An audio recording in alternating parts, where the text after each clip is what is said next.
দলিতের মুক্তি সূর্য পূর্ণ ব্রহ্ম শ্রী শ্রী হরিচাঁদ, জগন্মাতা শান্তি দেবীর রাঙা পায় প্রণাম জানাই। প্রদীপভবন গুরুচাঁদ মাতা সত্যভামার যুগল চরণে, তারপরে প্রণাম জানাই অধ্যকার এই হরিবাসরে উপস্থিত সকল ভক্ত ভক্তাদের শ্রীচরণে। ঠাকুর বলতেন, করিবে গার্হস্থ ধর্ম লয়ে নিজ নারী, গৃহে থাকি ন্যাসীবান প্রস্থি ব্রহ্মচারী। মতুয়া ধর্মটা যেমন তখন একটা নূতন কিছু ছিল, মানে এমনটা হওয়ার নয়, তথাপি হলো। তারপরে আরো আশ্চর্যের বিষয় যে ঠাকুর এসে যেসব কথা বললেন সেসব কথা আরো আশ্চর্যের বিষয়, মানে যা হওয়ার নয় সে কথা বললেন। এর পূর্বে ধর্ম কর্ম দুই কথা, দুই ধারা, দুই দিকে বহে। গুরুচাঁদ চেষ্টা করে মিলাতে উভয়ে। কিন্তু এর পূর্বে কেমন ছিল না, ধর্ম একদিকে কর্ম একদিকে। যারা ধর্ম কার্য করবে তারা সংসারের সঙ্গে কোনো সম্পর্ক তাদের থাকবে না, সংসার থেকে তারা সম্পূর্ণ আলাদা হয়ে যাবে। আমরা দেখেছি এমনকি মহাপ্রভু সন্ন্যাস নিয়ে গেলেন, অবশ্য তার আড়ালে যেসব কথা আছে সেসব আমরা অনেক কম লোকেই জানি। তিনি তো সেই জন্যই গিয়েছিলেন সন্ন্যাস ধর্ম নিয়ে, এবং শেষ পর্যন্ত বললেন কি না, অশ্বমেধ গবালম্ব সন্ন্যাস ফলপৈতৃকম দেবরেণ সুতুৎপত্তি কলৌ পঞ্চ বিভাজ্যতে।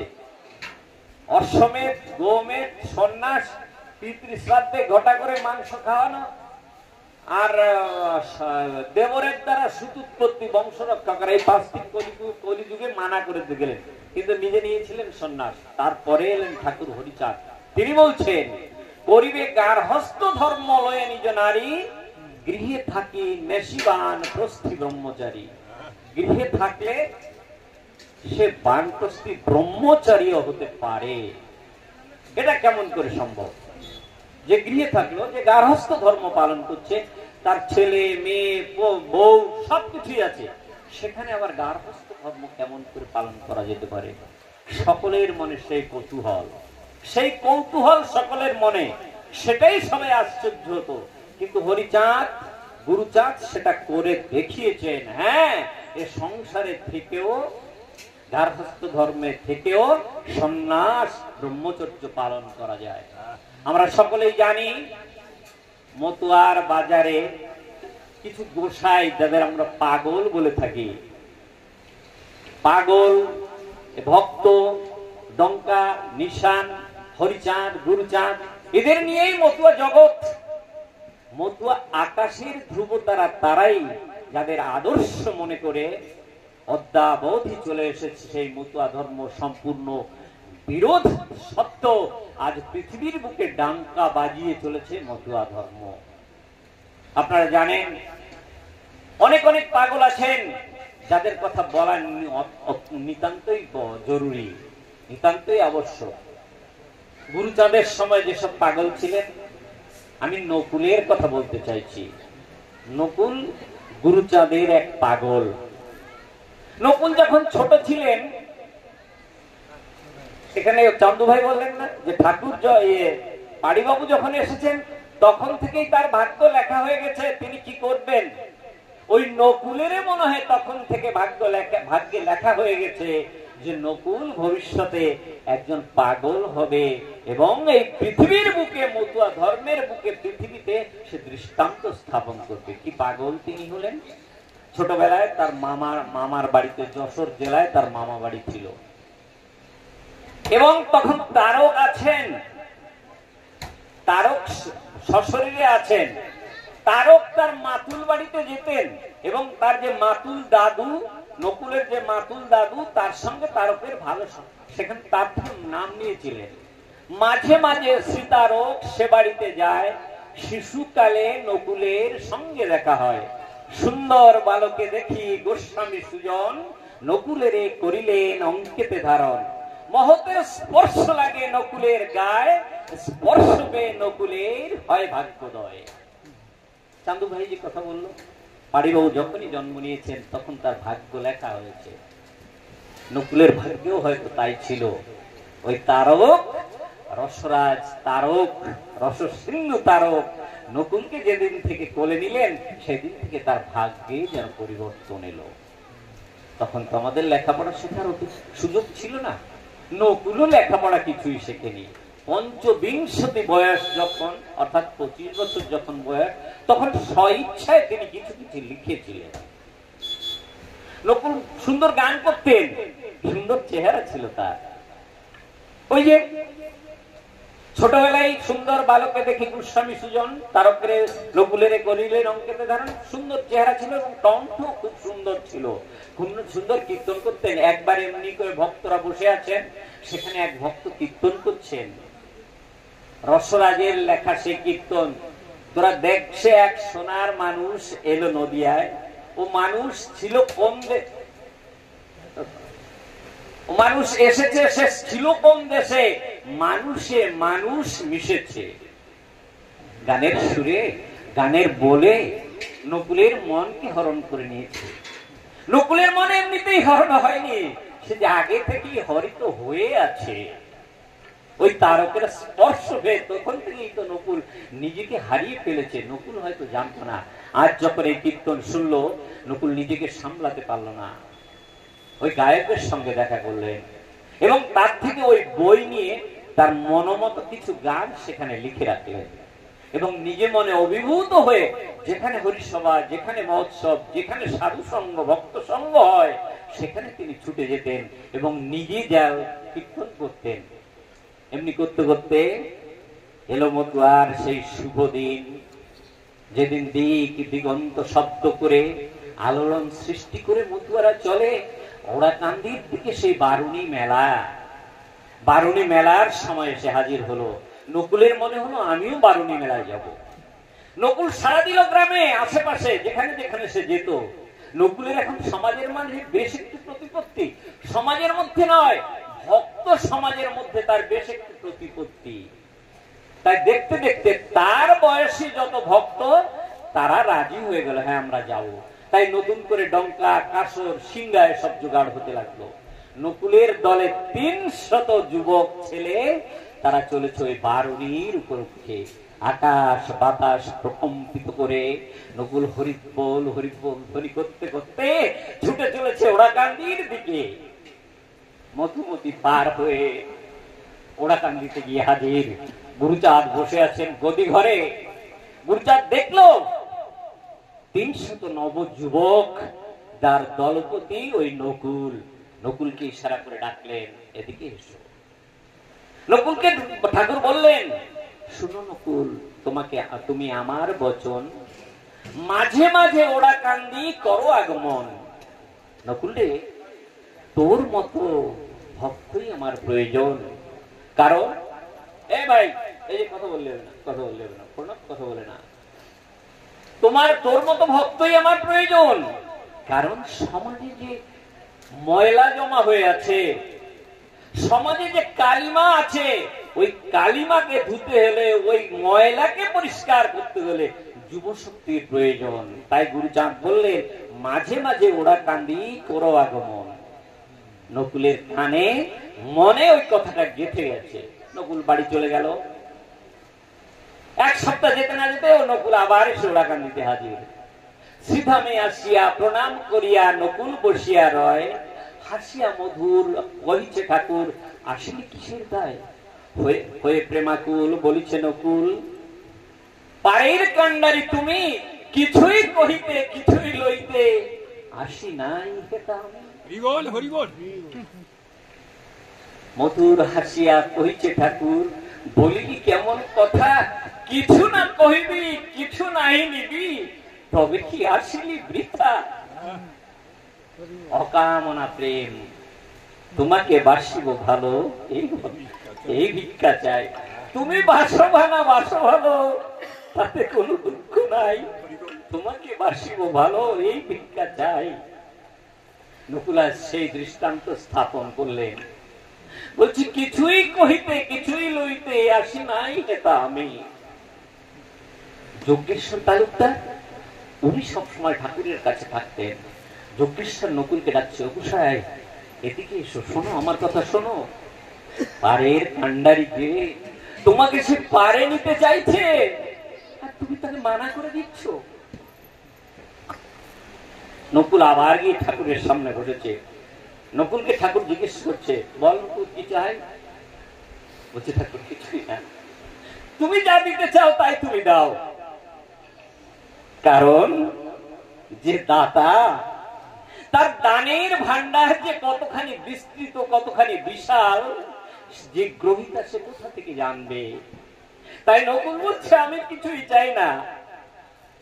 কি আর চাইব না তোমার চরণ তলে, তুমি যার সে আবার কি চাইবে ভূমণ্ডলে।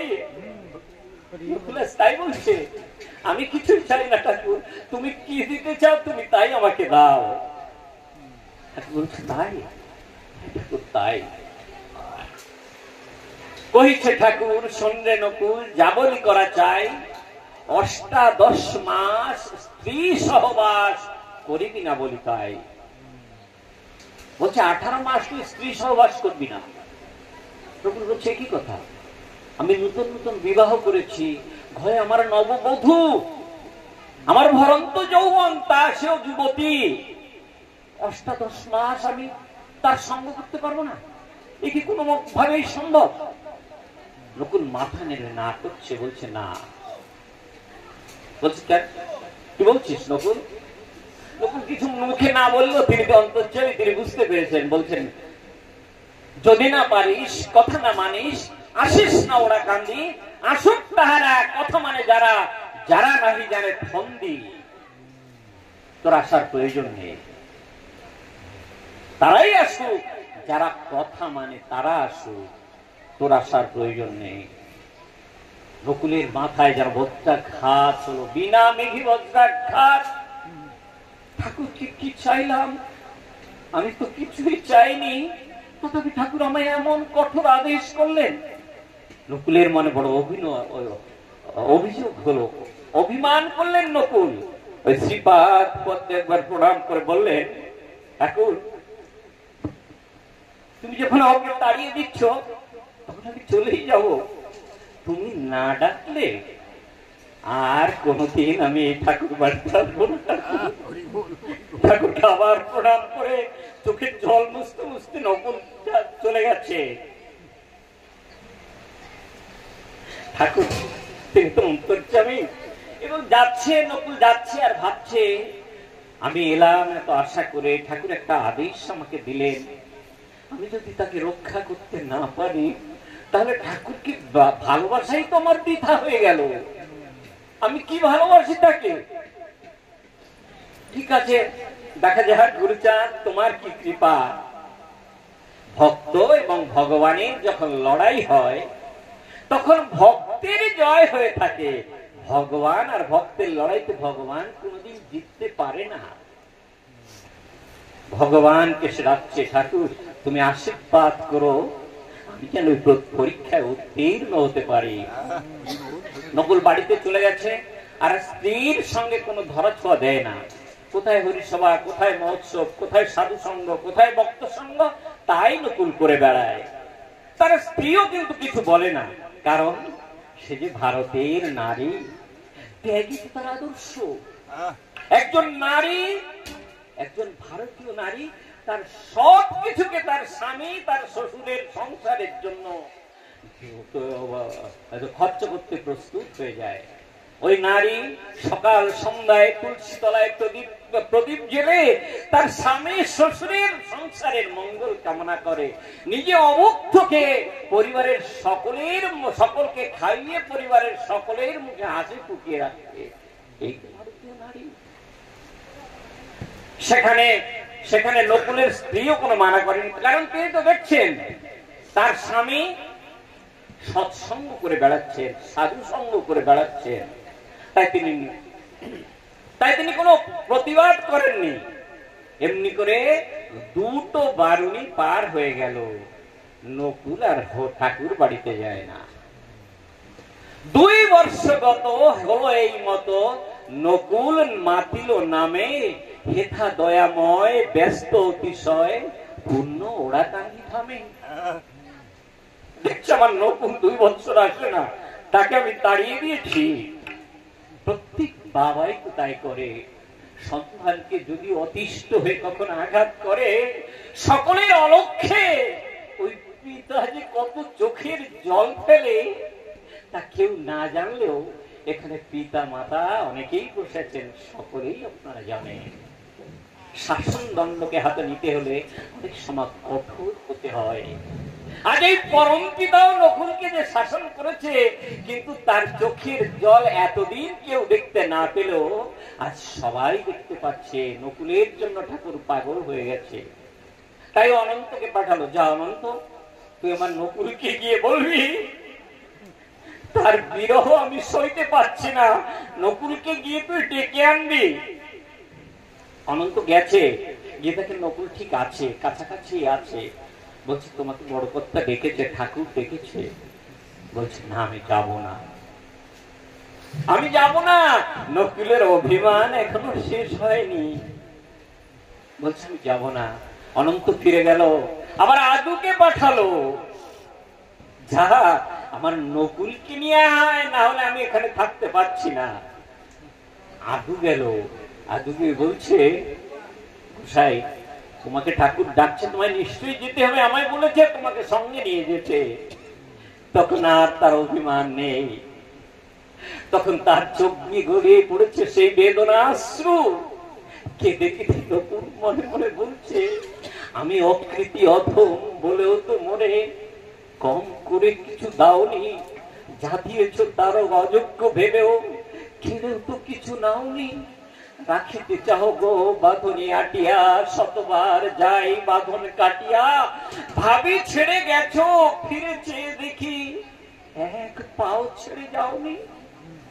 আশিস কুসুম ধরি নাই শিরে, পায়ে দোলে গেছি চাই নাই ফিরে, তবু দয়া করে সকলই দিয়েছ, বিনিময়ে কিছু চাওনি। নকুলের অভিমান জল হয়ে গেছে। আদুর সঙ্গে দৌড়াতে দৌড়াতে ওরা কান্দিতে গেছে। ওরা কান্দি গিয়ে ঠাকুরের শ্রীপাদ পদ্মে ষষ্ঠাঙ্গে প্রণিপাত করে তার চোখের জলে ঠাকুরের শ্রীপাদ পদ্ম ধুয়ে দিচ্ছে। ঠাকুর বলছে নকুল রে, তুই তো এখনো সন্তানের পিতা হতে পারিসনি। সন্তানের পিতা হওয়া কি কঠিন তা তুই জানিস না। তোকে ছেড়ে 2 বছর আমি কেমন করে আছি তুই জানিস নি নকুল। তবে তোকে আদেশ দিলাম আজ থেকে তুইও আমার বাবার নাম প্রচার কর, তুইও গুরু হ, পিতৃ আসনে গুরু আসনে তুইও অধিষ্ঠিত হ। ঠাকুর তাকে আদেশ দিয়ে দিলেন। সংসারী ছিলেন নকুল। ঠাকুর 18 মাস ব্রহ্মচর্য পালন করতে বলেছিলেন, কিন্তু 18 মাস নয় 2 বছর পর্যন্ত তিনি ওই স্ত্রী সহবাস করেননি, স্ত্রীর কাছে যাননি। স্ত্রীও তাতে কখনো কখনো প্রতিবাদ করেনি। তাই যা কখনো সম্ভব হয়নি তাই এই মতুয়ার বাজারে সম্ভব করে মতুয়া ভক্তরা দেখিয়েছে। অনেক সময় ধরে আমি আলোচনা করলাম, আপনারা আমার আলোচনা শুনলেন, এজন্য আপনাদের কাছে কৃতজ্ঞতা জানিয়ে আমি আমার আলোচনা এখানে শেষ করছি। জয় হরিচাঁদ, জয় গুরুচাঁদ, জয় সকল ভক্তবৃন্দের জয়।